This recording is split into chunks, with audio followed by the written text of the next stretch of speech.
شما به خاطر چی اینجا آمدید و از بزرگای افغانستان چی خواهش دارید؟ چی باید شود؟ از ما بارها سوال کردن، از ما بسیار انتریو گفتن. اینمی گپم است که صدای ملت ما را در افغانستان کسی نمیشنود، دولت مردای ما صدای ما را نمیشنوند.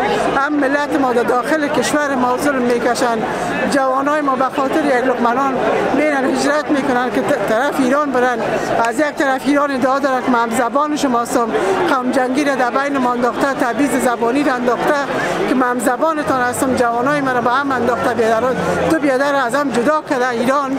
باز که وقتی که میرن چند وقت پیش 57 نفر جوانای افغانستان در مرزبانای ایران در ایران در غرقاب کردن در دریای اریدود و بعد از او چند وقت از او کمتر نشده بود. داغ از او را ما فراموش که هیچ وقت نمیکنیم. باز هم دست زدن به اینکه جوانای ما را مرزبانای ایران در داخل موتر با زنده به آتش کشاندن.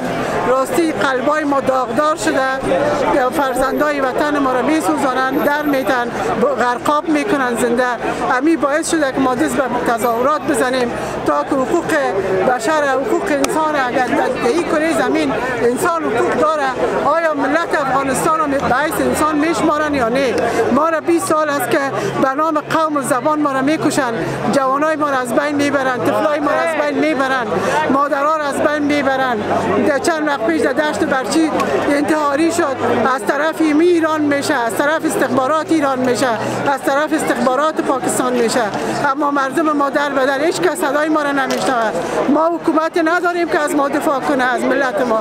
ما مجبور شدیم که بیرون از مرزها صدای بر جامعه جهانی برسانیم، برای ملل متحد برسانیم که ملل متحد آیا ما انسان هستیم یا نه؟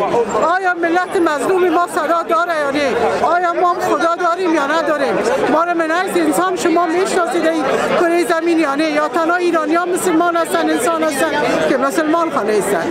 یا کل اگر انسان میشماریم ملت ما را نه؟ هیچ کس نیست که صدای ملت مظلوم ما را در داخل بشنوه یا در خارج. ما مجبور هستیم صدای خود بکشیم و ما از ملت ایران قدرچی نیستیم. ما از خود آخوندهای فاشیست ایران میخواهیم که دیگر دست از این کارا بکشن.